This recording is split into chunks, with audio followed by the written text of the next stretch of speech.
arbitragem é um sistema de resolução de controvérsias paralelo ao sistema jurídico oficial dos países, mas também é utilizado no sistema internacional para dirimir conflitos quando os países violam alguma cláusula que tinham se obrigado em um acordo firmado no âmbito da OMC. A OMC, Organização Mundial do Comércio, ela surge em 1995 com sua sede em Genebra, na Suíça, e em resposta às necessidades da comunidade internacional, sendo composta por estados, organizações internacionais e sistemas regionais de integração, tendo em vista o complexo panorama mundial no qual existem as novas relações sociais jurídicas que se colocam entre os estados e nações, é imprescindível a busca de mecanismos que organizem essas relações. Ligamos agora com nossa correspondente internacional, Fernanda Fontes, que estará nos Estados Unidos analisando o caso emblemático do Brasil e Estados Unidos, conhecido como caso do algodão. Boa noite, Eduardo e Natanael. O caso do algodão foi uma disputa entre Brasil e Estados Unidos, que teve início em setembro de 2002 e fim em outubro de 2014. Foi considerado o contencioso mais longo do Brasil no âmbito da OMC. Por décadas, os exportadores brasileiros de algodão sofreram com os pesados subsídios fornecidos à produção agrícola norte-americana. O algodão produzido nos Estados Unidos há muitos anos foi protegido e sua produção estimulada por inúmeros programas, que sempre causaram prejuízos aos concorrentes internacionais. A fim de confrontar a legalidade dos programas de subsídios norte-americanos perante a OMC, a Associação de Produtores de Algodão, a ABRAPA, junto com o Ministério das Relações Exteriores, decidiu questionar os Estados Unidos no âmbito do órgão de solução de controvérsias em 2002. Foi a primeira vez que um membro da OMC ousou questionar os subsídios domésticos à agricultura norte-americana, bem como os subsídios à exportação, sobre a vigência da cláusula de paz.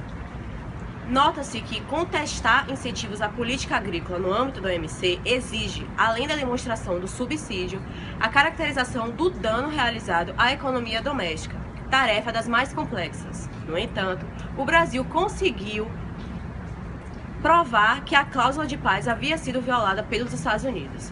A argumentação legal, combinada com o modelo econômico apresentado pelo Brasil, resultou no sucesso do contencioso na primeira instância decisória, em 2004. Confirmado pelo órgão de apelação, quando os Estados Unidos, não satisfeito com a decisão, apelou em 2005. Os Estados Unidos, entretanto, não respeitaram a decisão da OMC, e em 2009 o Brasil logrou o direito de retaliar os norte-americanos. Para evitar retaliação, foi assinado em abril de 2010 um memorando do entendimento entre ambos os governos que definiu o pagamento de uma forma de indenização ao Instituto Brasileiro do Algodão, IBA, no montante de 147,3 milhões anuais. Assim sendo, e após diversas rodadas de negociação realizadas de março a setembro de 2014, chefiadas pelo Itamaraty e acompanhadas pela ABRAPA e seus consultores, os Estados Unidos se dispuseram a revisar os termos do seu programa de subsídios e a pagar compensação financeira adicional e a flexibilizar os termos de utilização dos recursos transferidos para o Instituto Brasileiro do Algodão. Agora, para entendermos o que é e como funciona a arbitragem no âmbito da OMC, vamos conversar com a especialista em arbitragem internacional, Marília Reis. Boa noite, Marília. Boa noite, Fernanda. Bom, eu vou deixar claro primeiro que o compromisso arbitral é a convenção através da qual as partes submetem a um litígio a arbitragem de uma ou mais pessoas, podendo ser judicial ou extrajudicial. Exemplificando como seria a atuação da OSC nessa resolução, a gente tem etapas. No caso, a primeira etapa diz respeito à via diplomática. O passo inicial do sistema é dado pela parte que se sente prejudicada, procurando para esclarecimento a outra, através de um pedido formal de consultas, que deve ser realizado no prazo de 60 dias. É importante salientar que esse procedimento se dá entre os Estados soberanos, membros da OMC, e que esse pedido é formal e é comunicado ao órgão de resolução de disputas. Bom, a segunda etapa diz respeito à via jurisdicional. Quando não ocorre a solução pacífica, ocorre efetivamente a fase de litígio, que é a partir do questionamento dentro do chamado painel da OMC. Assim sendo escolhidos os painelistas, que podem ser de 3 a 5 pessoas, que analisarão o conflito e concluirão com um relatório contendo fatos e argumentos das partes e a análise deles sobre o caso. tendo que apresentar o laudo arbitral em no máximo 6 meses e entrando em vigor em até 60 dias após a comunicação às partes. Além do painel, existe uma instância superior, que seria o chamado órgão de apelação, que tem juízes que decidem sobre a apelação acerca da decisão tomada pelo painel. É a decisão final que sugere a modificação da norma que está incomodando a parte. É importante salientar que é sempre de preferência da OMC que as partes cheguem a um acordo sem a intervenção efetiva do sistema, possibilitando uma solução mais pacífica possível. Logo, a maioria dos litígios é resolvido na fase de consulta, que no caso é a primeira etapa. Pode-se dizer também que a OMC ela prefere que haja uma via mais diplomática do que esse confronto entre países soberanos efetivamente. Obrigada. Obrigada. É com vocês, Eduardo e Natanael. É muito esclarecedora então essa conversa que tivemos com Marília Reis através da nossa correspondente Fernanda Fontes. Sim. É um tema muito importante, presente em nosso dia a dia e com a globalização ele tem se intensificado nessas relações internacionais. Inclusive, o diretor está informando aqui que a gente conseguiu uma conversa exclusiva com a membro do órgão de solução de controvérsias da OMC, Ana Flávia Pinho, então vamos mostrá-la para vocês agora. Vamos sim. E, como você sabe, os Estados Unidos ninguém questiona. E o Brasil, por ter sofrido durante todo esse tempo, foi, no âmbito do OMC, questionar em relação ao algodão. E aí começou. Mas qual foi a queixa real dos Estados Unidos? A queixa do Brasil. Do Brasil. Certo. Foi subsídios que os Estados Unidos estavam dando aos produtores a partir de inúmeros programas. Concedeu vários benefícios.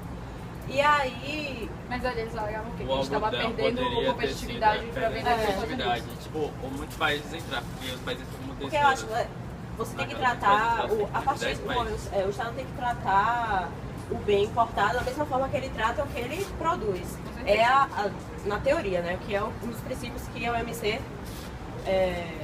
aplica. E aí o Brasil foi lá no nome do OMC junto pelo Ministério, né, das Relações Exteriores e eles ganharam em primeira instância. Porque, pelo que eu li, você tem que comprovar que existe o subsídio e você tem que comprovar que você realmente, que houve um dano na economia do país. Quer dizer, deixou de ganhar algum lucro. Houve um dano na economia brasileira. E aí o Brasil conseguiu provar e ganhou em primeira instância. E os Estados Unidos não satisfeitos, apelou para esse órgão de apelação e o órgão acabou... 2005. Foi em 2005. E o órgão acabou confirmando a decisão. Só que...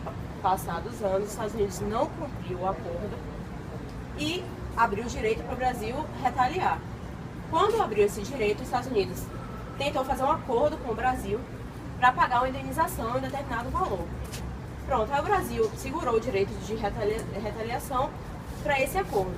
A arbitragem como forma de resolução de controvérsia, mesmo dentro do âmbito da OSCE, que lá coloca que se as partes bem assim, pactuarem, pode eleger como cláusula, como forma de solução de conflitos, a arbitragem.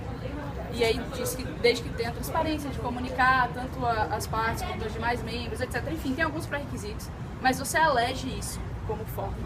Você depois elege, no caso de definição de prazo, a arbitragem compulsória. Você tem hipótese de aplicação da arbitragem na norma da SCC, só que no final das contas, tem lá uma decisão, você passou pelo rito da arbitragem, você tem uma decisão que ela foi consolidada dentro do órgão que foi eleito competente para isso, e no final ela pode não ser aplicada por causa do mesmo contrato que gerou o conflito. Então, tipo assim, se você está no conflito de Brasil para Estados Unidos dificilmente vai sentir tanta coisa. Mas se fosse ao contrário, você quebra em pelo menos alguns dos ramos de negócio aqui no Brasil. Existe também essa diferença, né? Entre os países desenvolvidos economicamente e os subdesenvolvidos. Exato. Isso aí é uma disparidade de armas que nem mesmo a SC, tentando promover formas de dirimir isso aí, conseguiu resolver. Exatamente, igualitário para todos. E essa foi a questão no caso do algodão, né? Você vê que foi claramente uma violação, um dos princípios que regem a OMC, que é a da não discriminação, de que um Estado membro ou membro não tem que tratar o produto importado da mesma forma que trata o seu original, o seu nacional quando ele entra lá. E não era isso que a gente via acontecer nos Estados Unidos. Isso, eles faziam um protecionismo de ramos estratégicos da economia e do comércio, e com isso eles não estavam mencionando as consequências, nem mesmo quando foi emitida a decisão do OSC. Passou anos sem cumprir, 2 vezes não foi cumprido. Para ficar ainda mais claro o que foi discutido pela membro do OSC, Ana Flávia, e nossa correspondente, vamos analisar a cronologia da disputa. Setembro de 2002. O Brasil solicita consultas na OMC. Março de 2003. A OMC inicia o procedimento de painel. Painel é como são chamados os conselhos arbitrais da OMC. Setembro de 2004. A OMC divulga o relatório contendo a decisão favorável ao Brasil. Março de 2005. Após a apelação feita pelos Estados Unidos, o órgão de apelação da OMC confirma a vitória brasileira na disputa. De setembro de 2006 a junho de 2008, houve reclamações e procedimentos burocráticos para a implementação da decisão da OMC, mas os Estados Unidos continuavam sem cumprir a decisão. Agosto de 2008. O Brasil pede à OMC autorização para retaliar os Estados Unidos. Só em abril de 2010, os representantes dos Estados Unidos vêm ao Brasil, um dia antes de entrar em vigor a retaliação, e oferecem o pagamento anual de 147 milhões de dólares para investimento na cotonicultura brasileira. Sendo aceita a proposta, a retaliação é adiada até a entrada da nova lei agrícola norte-americana, a Farm Bill. Maio de 2010. O Brasil e os Estados Unidos oficializam um acordo. A retaliação é adiada e os Estados Unidos garantem mudanças na sua política de subsídios agrícolas, além de garantirem o financiamento da cotonicultura brasileira. Acontece que em setembro de 2013, os Estados Unidos repassam parcialmente o montante referente à parcela mensal de pagamento ao Brasil. 30 de setembro de 2013, expira a Farm Bill de 2008. Outubro de 2013, Estados Unidos deixam de repassar os pagamentos ao Brasil. Dezembro de 2013. O governo brasileiro aprovou em 18 de 12 de 2013 a abertura de consulta pública sobre retaliação em propriedade intelectual, realizada até 31 de 1 de 2014. 7 de fevereiro de 2014. Nova Farm Bill é sancionada pelo presidente Barack Obama, com programas de subsídios ainda mais distorsivos, como os taxes, especificamente para o algodão. Março a setembro de 2014. Intensas negociações e troca de documentos acontecem entre o governo brasileiro e a Abrapa e o governo norte-americano, a fim de se chegar a um acordo que beneficiasse os cotonicultores brasileiros e encerrasse a disputa de mais de uma década. 1º de outubro de 2014. Ministros do Itamaraty e do Ministério da Agricultura viajam a Washington, a fim de assinar o novo acordo que, entre outras vantagens, garantiu o pagamento de 300 milhões de dólares aos cotonicultores brasileiros. Ei, você já comprou nas QCIs? Compre hoje mesmo e ajude o Subnúcleo de Direitos Humanos do NCI a representar a nossa faculdade em competições internacionais. Lembrando que todo o dinheiro arrecadado com a venda será usado para pagar as inscrições e passagens dos membros que representarão nossa faculdade. Toda quarta-feira no diurno e às quintas-feiras agora também no noturno. O caso do algodão foi apenas mais um em meio a inúmeros casos de arbitragem no âmbito da OMC. Neste, envolveram-se Brasil e Estados Unidos, que são nações consolidadas e por este motivo fazem parte do conceito de Estado, o qual engloba 3 elementos essenciais: povo, território e governo. Atualmente, ocorrem casos em que organizações, seres humanos ou empresas participam dessas relações, como se tivessem personalidade para isto. Mas afinal, quem possui legitimidade jurídica no direito internacional? Esta indagação será explicada através de 3 teorias. A primeira é a teoria clássica, que só admite legitimidade aos estados e organizações intergovernamentais. A segunda teoria, moderna, afirma que além dos 2 elementos anteriores, os seres humanos também possuem legitimidade no plano internacional. Já a terceira e última teoria afirma que as empresas multinacionais e transnacionais não poderiam estar fora deste grupo. No entanto, a teoria mais aceita na doutrina é a teoria clássica, que foi melhorada com a inclusão das organizações não governamentais, passando a ser conhecida como teoria clássica atualizada. Ficamos aqui com mais uma edição da Rodada Internacional. Obrigado pela atenção e compreensão de todos vocês. E até a próxima!